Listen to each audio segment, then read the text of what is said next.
Story 1. Am I the a-hole for telling my daughter I won't be helping with her kid? My 42 male daughter, 16 female, came to me yesterday and told me she's pregnant and going to keep the kid. I told her that she should really think about this, as this will impact her life forever, and maybe at her age, not in a necessarily positive way. She said that she's thought it all through and said that she knows that she is 100% keeping this baby. She's my youngest, and I have two other daughters. One is 19 and in uni, and the other is 18 in community college. Their mother passed away in childbirth with my youngest, and I've been a single. I have no regrets about having my daughters, but I know that if she has this baby, she'll want to continue schooling, and she can't do that with a newborn, and I'll end up being primary caregiver. I'm not one of those, when you're 18, you're not my problem parents, but I am looking forward to somewhat of a break and maybe even finding myself a new partner, as I've been single 16 years, and I would love a relationship. I have funds set up for all three daughters, and they have the choice of things like school or house down payment. There's $35,000 in each account, and my only condition was that if they got the money when they turned 18, if they blew it all on things like alcohol and food, there would be no more money coming in their way except for absolutely essential reasons, such as not being able to afford food or bills once they move out. I told her that was her choice, but that while she was living here, I would not be taking care of her kid or paying for daycare during the day. My daughter said how was she going to be able to manage that as she doesn't have a job? And I just said that she would have to leave school and get a job, as that's the type of sacrifices parents have to do. She then brought up the fund, and I said that would still be off limits until she was 18, as both her sisters had to wait, as did she. She said that I was a smeggy dad and that I wasn't supporting her choice as a woman. I would provide things for my daughter, as I'm her father, and that's my responsibility, but I just said I wouldn't be providing cribs, diapers, toys, formula, and other baby things.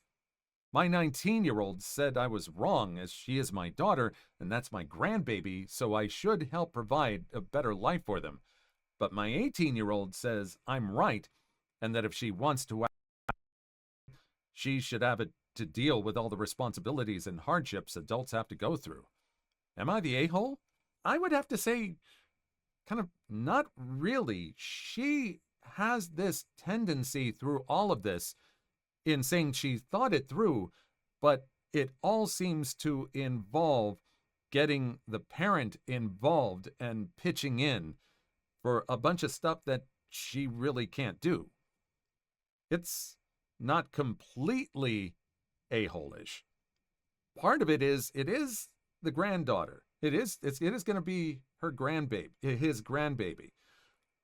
So I think you at least have to have some sort of help given for the baby, as the baby has no say in this. But definitely there's a bit of entitlement with the mother. Story 2. I demand to be put in a seat that's able to recline. A few years ago, I was on a flight from LA to Singapore. Takes 16 plus hours. I'm a tall dude, around 6'3", about 190 centimeters, so I don't fit very well in economy class seats. On most planes, my knees are often very close or right up against the seat in front of me. This makes it impossible for the person in front of me to recline their seat, which usually isn't a problem once the person in front of me sees how cramped I am in those tiny seats. However, for this particular flight, the man in front of me was not having it. He tried to recline his seat, but couldn't because my legs were there. He turns around and sees what's happening and asks me something along the lines of, "Do you mind letting me put my seat back?" I respond with, "I wish I could, but I physically can't. I'll do my best to give you as much space as I can, but it won't be much." At this point, he starts to get angry and just starts pushing as hard as he can back on his seat. Needless to say, this was not particularly pleasant for me. I ask him to please stop, and he says, "I'll stop when I can put my seat back." I decide I'll just wait him out. He'll eventually get tired. After about 10 minutes of this, he calls a flight attendant over and proceeds to demand a new seat. The flight attendant tells him there are no available seats and he will have to deal with it. He demands to speak to the pilot. So the flight attendant goes up front to talk to the cockpit. Keep in mind that throughout this, he is still pressing with all his might against my knees, with only short breaks to yell at the flight attendant. After a couple of minutes, the co-pilot, he wanted to speak to the pilot and wasn't happy about this, comes back and tries to explain to the man that he can't change seats because there are no other coach seats free. The man continues to demand a seat that is able to recline. Give me an upgrade. This is unacceptable, making a scene, etc. The co-pilot finally gives in and says while looking at the man, "Sir, would you like to sit up in business class?" The man stands up and mutters something similar to "fracking finally," to which the co-pilot responds, "Sir, sit down. I wasn't talking to you."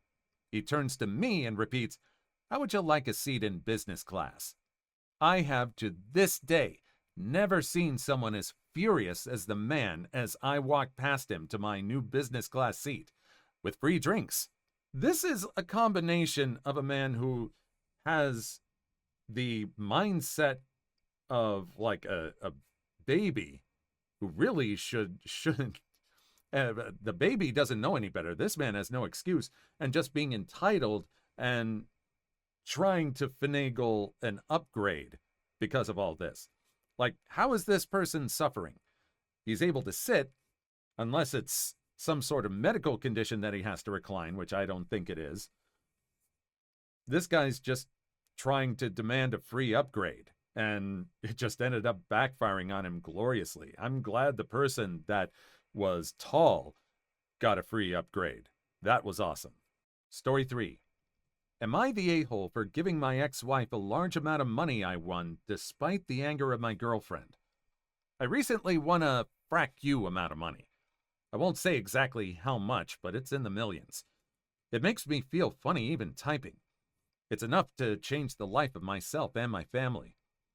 My wife is the mother of my 2 kids. She is an amazing woman and good to the bone. We divorced 6 years ago because I had an affair with my current partner. I was in a low place in my life and I fracked up. She was in incredible pain, but like a fracking saint, she allowed me to still see our kids, who mean the world to me. Allowed our divorce to be as pain-free as possible, despite the fact that I know she was hurting. She still is close with my parents. She's respectful to me, although she refuses to talk to my girlfriend. She was actually the first person I phoned after my mom and pops after I found out I won the lottery. She was pleased with me and joked that I could take the kids on a round trip, and that was that. Nothing else. As soon as I won, I knew I wanted to give her a significant amount. I still love her. She's the mother of my babies, and I feel like this is some small, tiny way I can show her that I'm not a complete foul-up. She deserves to know that I care, despite my mistakes. She also works an awful job in the public library, which pays her peanuts. She would actually be able to pursue her hobbies this way. Give our kids a better life between us. I haven't discussed this with my ex yet, but I have with my parents, who strongly agree, and my lawyer, who was very surprised, but on board. Long story short, when I told my girlfriend, she was livid, screaming that I'm disrespecting her, accusing me of still being in love with my ex-wife. I'm not in love with her. We're both grown apart. We both grew apart. But of course, I still love her for being an excellent co-parenting partner and mother to my kids. My girlfriend is threatening to break up with me, and I'm feeling incredibly relieved over the threats. I don't plan on changing my plans, but am I the a-hole? No. Absolutely not. This is your money. This is this person's money. And he's really going above and beyond to really make some small amends for his mistakes. And this is something that, like the lawyer, we're all surprised at. He's doing awesome. He can give it to whoever he wants. He's giving it to the person with kids. The kids who need it, not just thinking about the ex-wife, but his kids. And if this girlfriend breaks up with him, I don't think it's going to be a big loss. Please like and subscribe if you made it this far. I hope you'll enjoy the rest of the video and have a wonderful day. Story 4. EM breaks into my backyard to use my swimming pool. Background. I just recently had a new family move into my neighborhood. The neighborhood is relatively small and close-knit, the kind of neighborhood where everyone knows each other and we generally all get along well. We have big block parties and shoot off fireworks together on holidays. The new family is a middle-aged couple with their around 14 to 2. The incident is just the first of several problems that I've had with this family since they moved in. EM, crazy mother. K1, one of her kids, around 14 years old. Me, the one and only me. I was hanging out in the living room just relaxing and watching TV. From the couch, I have a clear view into my backyard. That's when I noticed the retractable cover of my swimming pool begin to roll up. I was home alone, and no one else has access to my backyard. For insurance reasons, I have a lock on my back gate because of the pool. The gate always remains locked, as we would be liable if anything was to happen in the yard. I rush outside and see what was going on. That's when I see EM standing next to my pool with her 4 children. They're dressed in their swimsuits, and EM is rolling up the cover of my pool. Me. Excuse me, what do you think you're doing in my backyard? My kids have been well behaved today, and they want to go for a swim. I saw that you have a pool, so we're going to go for a dip. Me. This is not a public pool, EM, and you're on my private property. I need you to get out of my backyard. Now. I never told you that you're allowed to come on my property without permission. EM. Who the hell do you think you are? It's a very hot day and my kids want to go for a swim, and they will. Me. Not in my private pool, they'll not. How did you even get in my yard anyway? The gate is locked. EM. Oh, frack off. In my old neighborhood, we did this all the time. My kids are going for a swim now, and you will not even know we were here. You're just being selfish, and I will not allow my babies to suffer because of your bad mood. Me, now angry. I will not ask again, EM. You either get the hell off my property now, or I'll call the police. You're not using my pool, and that's final. EM finally gets the cover off. Okay, kids, jump on in. Stupid shrew. K1. Yeah, you stupid shrew. We're going for a swim now, and you can't stop us. Me. That's it. I'm calling the police. EM now sees that I'm serious and tries to reason with me. EM. You would really not allow 4 kids to go on a swim on a hot day? What kind of heartless person are you? Just let us go swimming for an hour and we'll leave. Don't you want to be a good neighbor to us? Me. No, I do not. You just broke into my backyard without permission. Please, get off my property now.